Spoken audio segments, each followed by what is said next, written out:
ओम शांति, ओम शांति, ओम शांति। आज बाप दादा बच्चों को एक नया टाइटल दे रहे हैं, लॉ मेकर्स, है ना, कानून बनाने वाले। हमें भगवान ने चुना है और छोटे मोटे कार्य के लिए नहीं चुना। आवाज नहीं आ रही है दीदी। लॉक हो गया इसमें।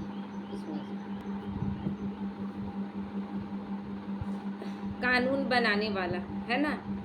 ऐसा कानून हम यहाँ पर बनाएंगे जो 84 जन्म तक चलेगा, एक विधिवत चलेगा। और जहाँ विधिवत जो चल रहा था ना, धीरे धीरे जब खत्म होने लगता है तब हमारी स्थिति डगमग होने लगती है। सतयुग त्रेता में हम लोग उस विधि के अनुसार चलते हैं, जो विधि, जो कानून भगवान हम लोग को सिखा कर जा रहा है। इसलिए क्या था कि एक भाषा, एक राज्य, एक मत रहेगा, है ना, बांटा हुआ नहीं रहेगा, एक मत रहेगा। इसीलिए श्रीमत पर अभी हम चल रहे हैं। अभी भगवान का एक श्रीमत है जिसमें सारी ब्राह्मण आत्माएं चल रही, तो चल रही हैं क्या?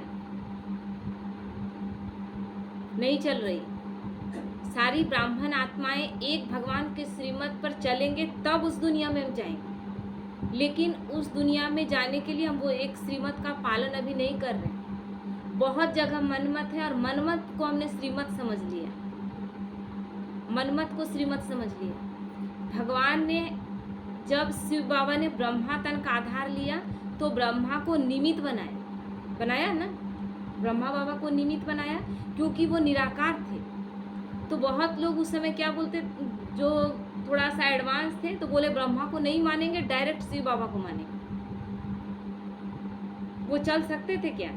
चले भी नहीं। तो ब्रह्मा को जब निमित्त बनाया, उसके बाद से जो आते गए निमित्त, आज भी मधुबन कैसे चल रहा है? निमित्त से ही चल रहा है। एक निमित्त का जो रिगार्ड है उसके वजह से पूरा मधुबन चल रहा है। आज भी देश विदेश में सारा व्यवस्था जो ब्रह्मा कुमारी का चल रहा है, तो निमित्त भाव के कारण। निमित्त का भाव नहीं तो फिर नहीं। जैसे कि हम स्कूल में अपने बच्चे को भेज रहे हैं, वहाँ एक प्रिंसिपल है और बाकी छोटे छोटे टीचर्स हैं, लेकिन क्या आप अपने बच्चे को ये सिखाएंगे कि प्रिंसिपल का तो मान रखें लेकिन टीचर्स का मान नहीं रखें? उस आधार पर आपका बच्चा स्कूल में ना प्रोग्रेस करेगा और ना स्कूल में उसका कोई नाम होगा और ना वो आगे चलकर पढ़ भी पाएगा, क्योंकि प्रिंसिपल ही क्या बोलेगा, हटा देगा, टीसी दे देगा, क्योंकि डिसिप्लिन को फॉलो नहीं कर रहा है सिर्फ एक प्रिंसिपल का, लेकिन प्रिंसिपल ही बोलेगा कि नहीं, इस तरह से व्यवस्था खराब हो जाएगी। क्योंकि प्रिंसिपल एक बैठा है हैंडल करने के लिए सब कुछ, लेकिन वो निमित्त सारे टीचर्स को बनाया। आज हम देखें क्या ब्रह्मा कुमारी में भी बहुत गौर से देखेंगे।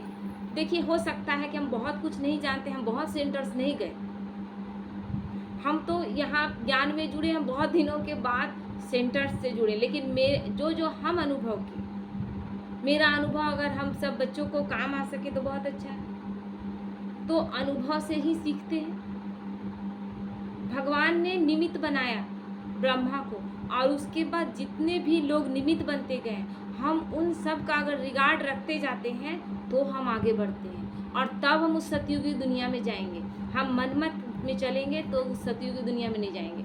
अब बहुत बच्चे बोलते हैं कि ठीक है, निमित्त तो कुछ भी बोल देती है। क्या बोल देती है निमित्त? क्या बोल देती है? कुछ भी बोल देती है। मतलब क्या बोल देती है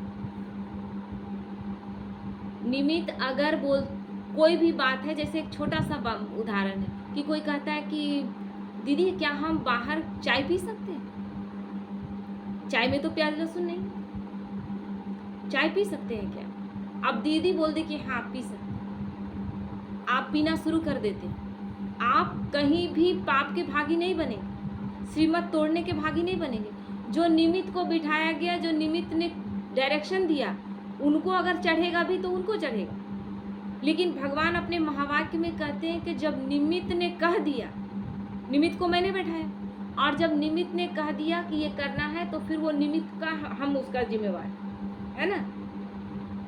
तो हम उस चीज़ को फॉलो करें। हाँ, निमित्त अगर अपने आप कहती है कि हम लोग ये सारा चीज़ खा पी रहे हैं, तुम भी खाओ, वहाँ पर निमित्त का बात हम नहीं रखेंगे। कहने का मतलब ये, हम तो पूछने नहीं गए, आप क्या खा रहे हैं, क्या पी रहे हैं, वो आपका। जैसे कि बहुत लोग हम क्या देख रहे हैं कि बहुत जगह चर्चा है कि जो निमित्त बहनें हैं वो कोल्ड ड्रिंक्स पीती है ना, बाहर का बिस्किट खाती है। वो कितना त्याग तपस्या की, उसका हम फॉलो नहीं करते। वो कितना त्याग तपस्या की, वो भी तो शादी ब्याह करके हम लोग जैसा एक नॉर्मल लाइफ जी सकती थी, लेकिन वो सबसे बड़ा त्याग करती है, अपने माता पिता पर पूरे परिवार का त्याग करके वो आ चुकी है सेंटर्स में। लेकिन उसका छोटा छोटा चीज़ को हम देख लेते हैं। क्यों? क्योंकि वही चीज़ हमको चाहिए। कहीं ना कहीं हम वो चीज़ करना चाहते हैं, तो हम सोचते हैं कि कहीं से हमको मिल जाए। हाँ, वो करती है तो हम कर लें। लेकिन जो निमित्त को बैठाया गया है, वो निमित्त और क्या क्या कर रहा है, उसको हम फॉलो नहीं कर रहे। लेकिन हम केवल उस निमित्त का फॉलो करते जाते हैं। बाबा का महावाक्य है ये कि वो तुम करते जाओ, तुम विजय माला के रत्न में आ जाओगे, विजय माला में आ जाओ। आपको अपना देखना है ना, निमित्त का क्या स्थिति है, वो उसके लिए बाबा जिम्मेवार। हमें बोल दिया गया कि हाँ ये करना है, हमें वो कर देना। उसके बाद बाबा बोला कि केवल, क्योंकि समझ नहीं आ रहा है ना, तो केवल जिस निमित्त को हम बिठाए हैं वो चुपचाप जो करती है उसके आधार पर अगर केवल हाजी का पाठ बजाते हैं। क्या की मम्मा क्या की, केवल बाबा जो बोलता गया वो हाजी करती गई। उसमें बहुत बात ऐसा था कि जैसे पलंग घुसाने वाला बात था, सही तो नहीं था, बाबा का जजमेंट सही नहीं था कि पलंग घुस जाएगा। एक बहन बोल रही थी कि नहीं घुसेगा, और वही बात सच हुआ, और लास्ट में घुसाया गया, नहीं घुसा। तो वो बहन क्या बोली कि देखिए हम बोले थे ना, यही बात जो है, क्योंकि बाबा बोला है, निमित्त बोला है, उसको हमको कर देना है। अब हम, मेरे अंदर आ गया कि हम बोले और देखो कि नहीं हुआ। अगर उसी समय मम्मा उस बहन को अगर नहीं समझाती ना, तो उसके अंदर डिसरिगार्ड करने का एक आदत हो जाता और अपने बुद्धि का एक अभिमान हो जाता, अपने बुद्धि का अभिमान हो जाता। इसीलिए इस चीज़ों, इन बहुत सारी चीज़ों का जब हम ध्यान रखते हैं, जैसे हम लोग भी थे, हम लोगों को तो नाम नहीं लेंगे, हम लोगों को ये बताया गया ना कि जब निमित्त पढ़ रही हो मुरली तो उसके आँख में नहीं देखना। आँख में देखेंगे तो वो जो बोलेगी ना वो करना पड़ेगा। शुरू थे और ज्ञान, कहीं सेंटर्स गए नहीं थे तो कहा गया वो सुन लिए, लेकिन एक चीज़ अपने अंदर था कि नहीं, जो अनुभव होगा, जो सही गलत लगेगा, जहाँ पर गलत लगेगा हम अपने आप को चेंज करेंगे। तो बहुत जगह ऐसा बात आया जहाँ निमित्त बहन से कभी कभी मेरी गलती, अपनी गलती, जहाँ हम बार बार गलत साबित हुए, हमें समझाया गया कि ऐसा कीजिए, नहीं किए, और वहाँ बाद में 8 दिन के बाद, 10 दिन के बाद हम साबित हुए कि हम ही गलत थे। और ये जो बार बार होता गया ना, तो बार बार होते होते एक चीज़ बाबा रियलाइज कराया कि निमित्त के द्वारा मैं ही तो बोलता हूँ। ये और पक्का कैसे हो गया। एक बहन अभी हाल फिलहाल में क्या बोली कि रांची में या गिरिडीह में मुरली सुन रहे थे, तो मेरे मन में था कि बाबा कहता है मुरली जब पढ़ती है, कोई भी मुरली पढ़ती है बहन, तो बाबा उसमें प्रवेश करके मुरली चलाता है। तो वो बाबा से बोली कि बाबा ऐसा सच में होता है क्या? तो वैसे ही मुरली खत्म हुआ और बहन के शरीर से वो स्पष्ट देखी कि बाबा निकल के गया। साक्षात्कार बाबा कराए। क्योंकि ये छोटा मोटा स्कूल का पढ़ाई नहीं है, ये लौकिक पढ़ाई नहीं है, ये पूरे जीवन को बदल देने की पढ़ाई है, जिसको भगवान स्वयं पढ़ा रहा है। वो निमित्त केवल मुख का आधार किसी को बैठाया क्योंकि वो निराकार है, और ब्रह्मा तो नहीं बैठा रहता 100 साल तक। वो भी तो शरीर का जो उम्र है उसमें बंधा हुआ था ना, वो चला गया।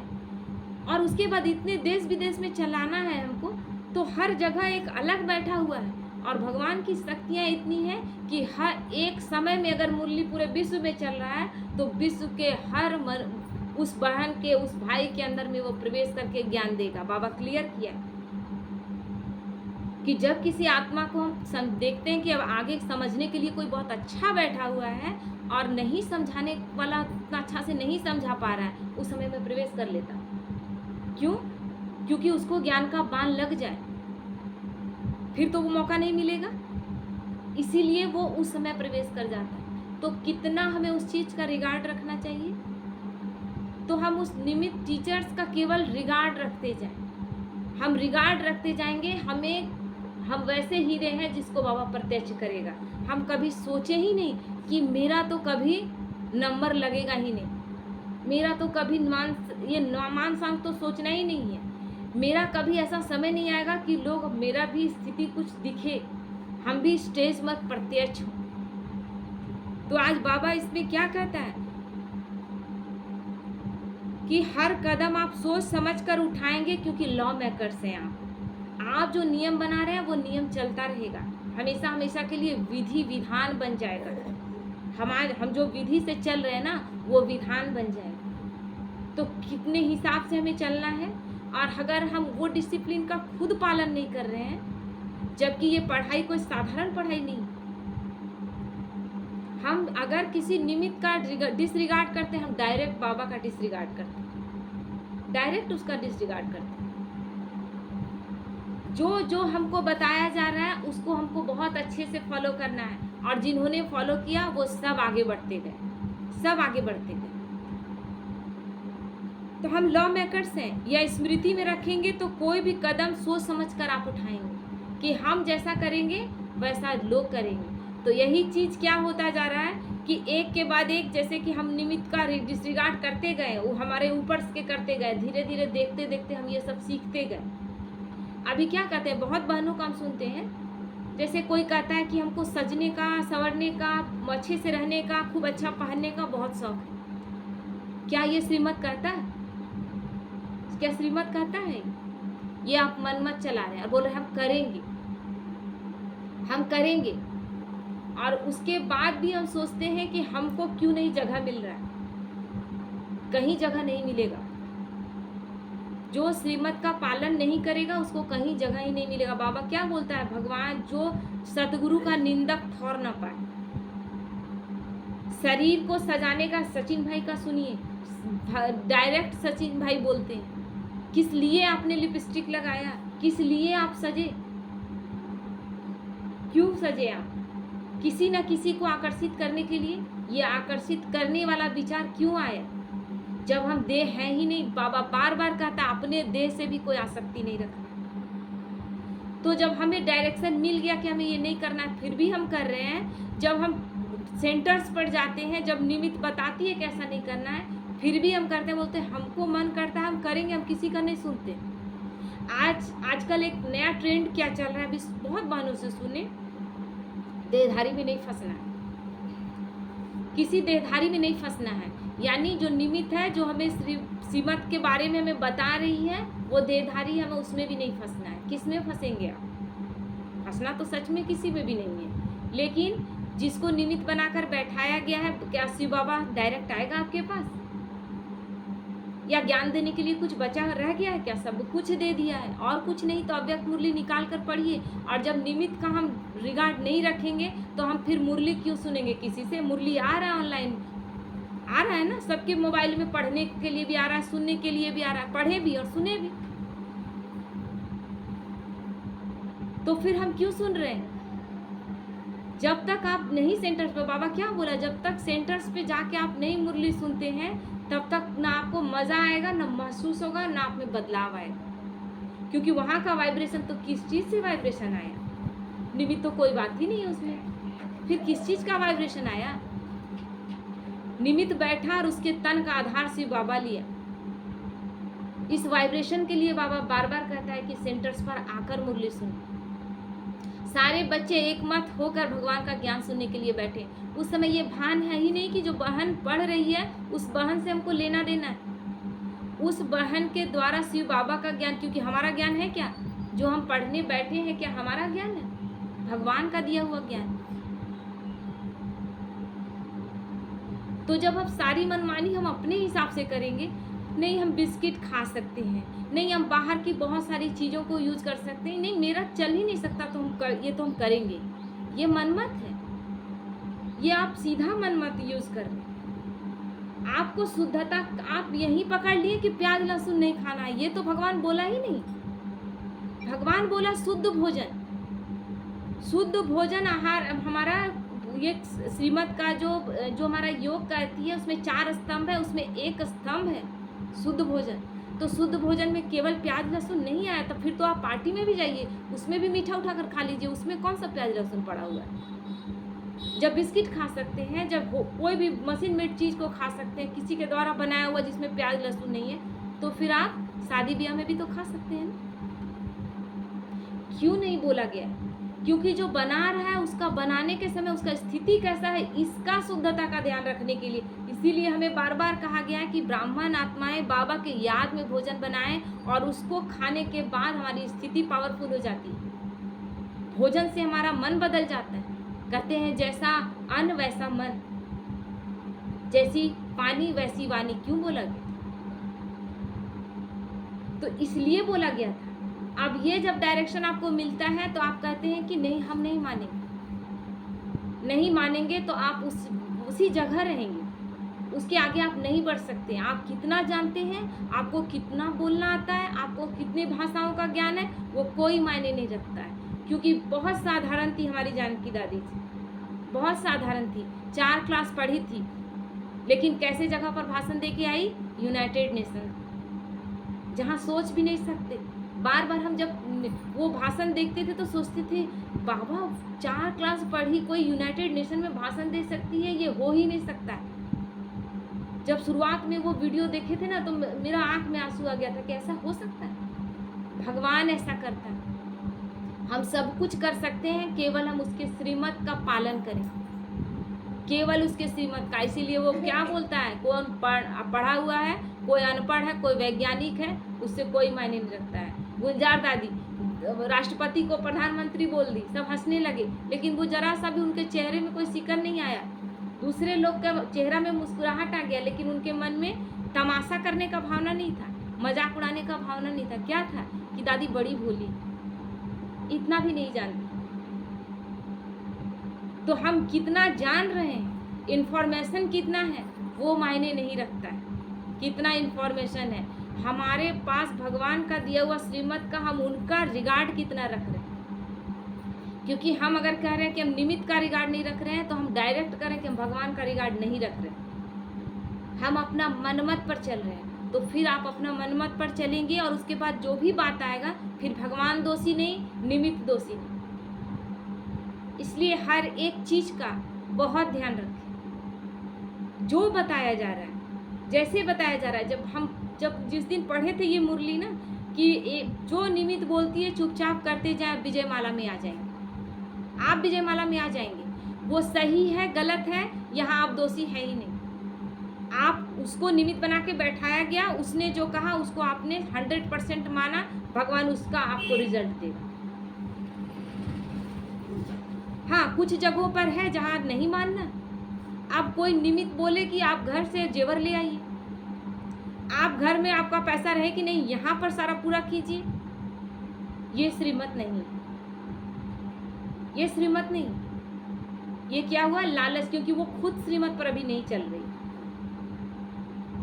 क्यों? क्योंकि उस जेवर पर, उस घर मेरा अधिकार ही नहीं, हम कैसे देंगे? वो लाने के लिए भी बोल रही है तो हम वो देंगे जो मेरी कमाई का है, मेरी कमाई का है ही नहीं, मेरा तो कुछ है ही नहीं, हम कैसे देंगे? तो बहुत जगह ऐसा भी होता है। तो उस समय नहीं कि वो जो बोल रही है तो उसको ही हमको पालन करना है। उस समय बहुत अच्छा से, उस समय भी उसका डिसरिगार्ड नहीं करना है।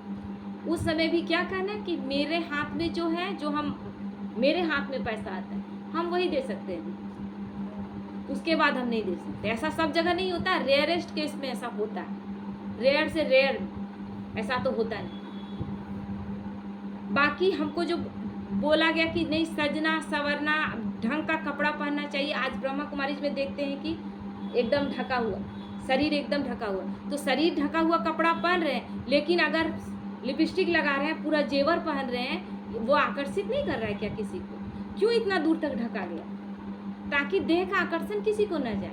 लेकिन आपका जितना दिख रहा है उस जगह को भी आपने अगर बहुत सजा कर रखा है, तो वो भी तो आकर्षित करने का कोशिश कर रहे हैं ना। ये मनमत है। और उसके बाद हम बोलते हैं कि नहीं, हम तो भगवान के लिए सज रहे हैं। नहीं सज रहे हैं आप भगवान के लिए, क्योंकि आप तुरंत फोटो खींचते हैं, सोशल मीडिया पे डाल देते हैं। कहाँ आप अपने लिए सजे? तुरंत सोशल मीडिया पर डालते हैं ताकि बहुत सारे लाइक्स हमको आए। कितना आकर्षित करने का। ब्राह्मण आत्माएं अगर ऐसा करेंगी तो फिर हम दूसरों से अपेक्षा क्या करेंगे? इसीलिए बहुत ध्यान से, बहुत सोच समझकर जो भी बताया जा रहा है, क्या इतना हमारा दिमाग नहीं काम कर रहा है कि भगवान बोल रहे हैं एक श्रीमत पर चलना है, और जब यहाँ से हम वो सीख कर जाएंगे तो हमारा जीवन एकदम अच्छा से स्टेबल रहेगा। सतयुग त्रेता में स्टेबल रहता है, द्वापर से स्टेबिलिटी खत्म हो जाता है। क्यों? क्योंकि देह भान आ गया और हम एक मत जो था वो खत्म हो गया। अब सबका मन मत चलना शुरू हुआ, परमत चलना शुरू हुआ, जनमत चलना शुरू हुआ। स्थिति डामाडोल हो गई।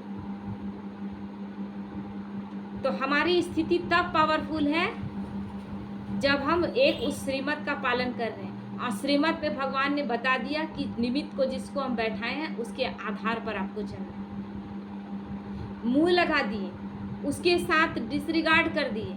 हम अपने बच्चे को स्कूल भेज रहे हैं, अपने स्कूल में वो अपने टीचर्स के साथ अगर गलत ढंग से पेश आए, गलत ढंग से बात करे, आप अपने बच्चे को समझाएंगे ना कि तुम डिसिप्लिन का पालन करो। और हम उन बच्चों की माएँ हैं जो हम आ रहे हैं सेंटर्स पर, क्या हम उसका पालन कर रहे हैं? आज हम भी स्टूडेंट हैं, सब है तो सब बाबा के बच्चे स्टूडेंट्स ही हैं, लेकिन किसी को निमित्त तो बिठाया गया है ना, तो उस चीज का मान रखें। तो बाबा कहते हैं यहाँ भी जस्टिस बैठे हुए हैं, लॉ मेकर्स हो ना, इसलिए ऐसा कोई भी कार्य नहीं करना है जिसमें लॉ टूटे।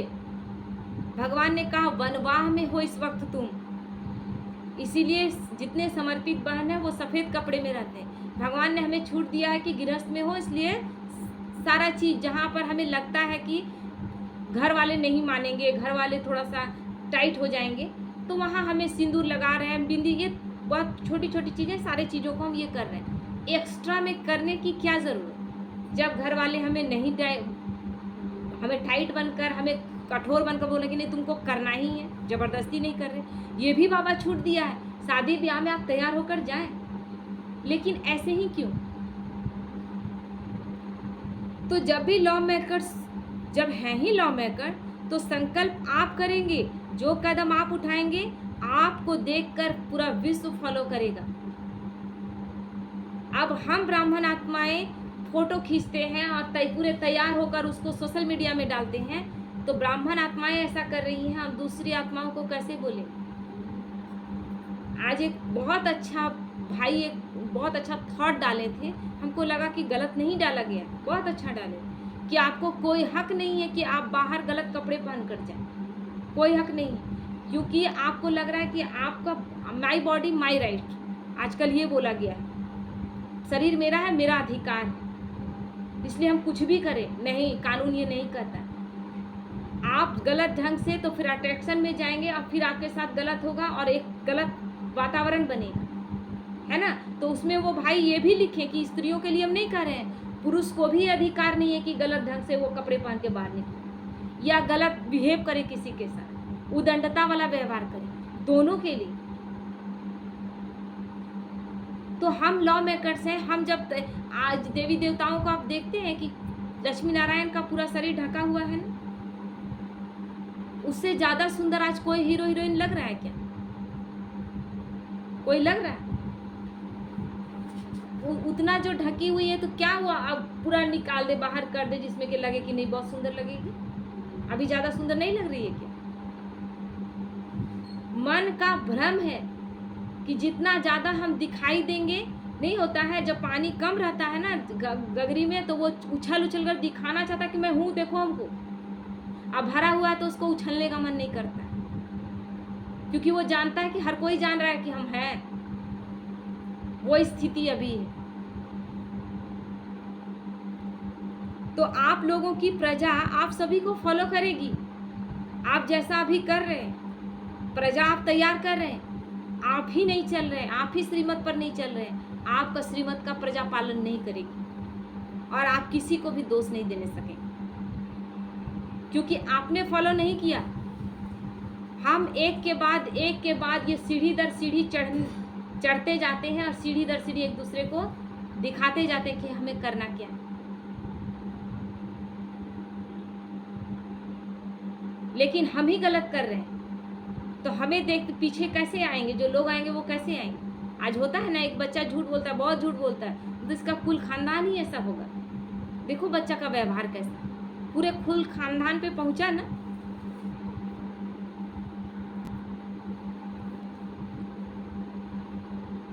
तो इसीलिए ऐसे अपने समझकर फिर हर कर्म करो। इसमें भी नंबर होते हैं, लेकिन हैं तो सभी लॉ मेकर्स ना, सभी कानून बनाने वाले हैं। बाबा ने सबको विधि सिखा दिया है कि विधान बनाना कैसे है, हमें चलना कैसे, और उस बनाए हुए मार्ग पर हम नहीं चलेंगे तो फिर जो हमारे साथ होगा उसके लिए फिर भगवान दोषी नहीं। और हम क्या करते हैं, जब गिरते हैं ना तो बोलते हैं भगवान मेरे साथ ऐसा क्यों हो गया? आपने श्रीमत का पालन नहीं किया। बाबा ने कहा जो 100% श्रीमत का पालन करते हैं, मैं 100% उसके लिए जिम्मेवार हूँ। उसके लिए सोचने का भी कार्य मैं करता हूँ। लेकिन जिसने खुद डिसाइड कर लिया कि हम इतना ही लॉ को मानेंगे, हम इतना ही श्रीमत को मानेंगे, फिर वो जिम्मेवार, फिर वो अपने लिए जिम्मेवार, वहाँ भगवान जिम्मेवार नहीं। और भगवान तो निराकार, वो बार बार आएगा, बोलेंगे कि नहीं भगवान तो हमको खुद टच करता है। हम जब गलत सही करते हैं ना तो भगवान हमको खुद टच करता है। ये भी आजकल मनमत चल रहा है, ये भी चल रहा है। कब क्या टच कर रहा है, नहीं बाबा हमको सजने बोला, ये भी मनमत। तो लॉ मेकर्स इतनी बड़ी जिम्मेवारी समझकर चलने से फिर छोटी छोटी बातें स्वतः समाप्त हो जाती है। जब हम जानते हैं कि हम कानून बना रहे हैं जिस पर फॉलो करते हुए लोग आगे बढ़ते जाएं, तो एक भी कदम मेरा गलत नहीं पड़े, इसका हमें बहुत ध्यान रखना है। हम जो जो करते जा रहे हैं वो सीखते जाएंगे बाद के बच्चे, और उसके जिम्मेवार हम हो जाएंगे। मान लीजिए कि इतने सारे बच्चे हम आ रहे हैं, एक निमित्त टीचर बैठी हुई है, उनमें से कोई एक, जितनी भी माताएं बहनें आ रही हैं, कोई बोले कि हम तो नहीं मानते, हम किसी देधारी पर नहीं फंसते, देधारी में नहीं फंसना है, लेकिन जिसको निमित्त बनाया गया है उसके मत को मानना है, क्योंकि वो अपना मत दे ही नहीं रही, वो श्रीमत पालन करा रही है आपसे। आप यहाँ पर लेते हैं, एडवांटेज लेते हैं, यहाँ आप अपना फायदे के लिए इस बात को यूज करते हैं कि हम देधारी का नहीं मानेंगे, क्योंकि आप अपना मन मत यूज करना चाहते हैं, इसलिए आप कहते हैं कि हम ये नहीं मानेंगे। अब यहाँ पर इतने लोग आ रहे हैं, कोई एक कहता है कि हम नहीं मानेंगे, और उसको देखा देखी, उसका लाइफ देख करके वो क्योंकि अपने हिसाब से चल रही है, उसको देख के 2-3 माताएं बहनें और चलने लगती हैं, तो उन सब के गिरने के जिम्मेवार तो आप बन गए। तो आप पाप के भागी बने कि आप पुण्य के भागी बने? इसीलिए यहाँ पर भगवान का चल रहा है, ज्ञान भगवान का है, और बहुत गुह्य ज्ञान है। भगवान अपना कार्य करा रहा है, और उसको पता है कि हमको किससे क्या कराना है। वो हम उससे ज़्यादा हम समझदार नहीं। तो हमसे भी बहुत सारे मिस्टेक हुए, हमने भी निमित्त लोगों का डिसरिगार्ड किया, समझ नहीं था, अरे साथ में बैठते हैं, हमारे समान तो ही है। लेकिन आज जब समझ में आया ना, तो आज भी हम साथ साथ ही बैठते हैं। निमित्त टीचर है, हम उनके साथ ही बैठते हैं, कभी कभी हल्का फुल्का हंसी मजाक भी कर लेते हैं, लेकिन अब दिमाग में रहता है कि वो निमित्त। ये भावना जगा, क्योंकि मन में था कि सही गलत का जो है ना, हमेशा तौलते रहते थे, क्या हम सही हैं या गलत है। क्योंकि कुछ भी हुआ, कुछ ऐसा बात समझाया गया, गुस्से में आके बोल दिए, डिसरिगार्ड कर दिए, उसके बाद किनारे बैठ के जब बैठे तो बाबा भारी करता रहा। तब तक भारी करता रहा जब तक हम उस बात के लिए सॉरी नहीं बोल लिए, जब तक हम उस बात का सुधार नहीं कर लिए। ये है, जब आपका महसूसता का शक्ति है तब आपको बाबा महसूस भी कराएगा कि आप गलत हैं। तो महसूस जब होने लगा कि नहीं ऐसे भारी बाबा कर रहा है, यानी हम गलत हैं, और जैसे ही उस चीज़ से माफ़ी मांगते थे या फिर अपने आप को उससे हटा लेते थे और फिर ठीक से चलने लगते थे, फिर लाइफ अच्छा लगने लगता। तो इससे सीखने को मिला, क्योंकि अहंकार अपना रहता है ना, हम कौन सा कम, हम क्या कम पढ़े लिखे हैं क्या? हम भी तो मुरली को रोज पढ़ रहे हैं, हम भी तो मुरली को रोज देख रहे हैं, हम भी तो बड़ा बड़ा क्लास सुन रहे हैं, क्या हम कम है क्या? ये चीज़ आ जाता है। लेकिन बहुत बहुत क्लास सुनने के बावजूद, बहुत सारा पढ़ने के बावजूद अगर किसी को बहुत कम ही पढ़ा है उसको बाबा ने बिठा दिया है, उसमें बहुत बड़ी विशेषता देखा तब उसको बिठाया।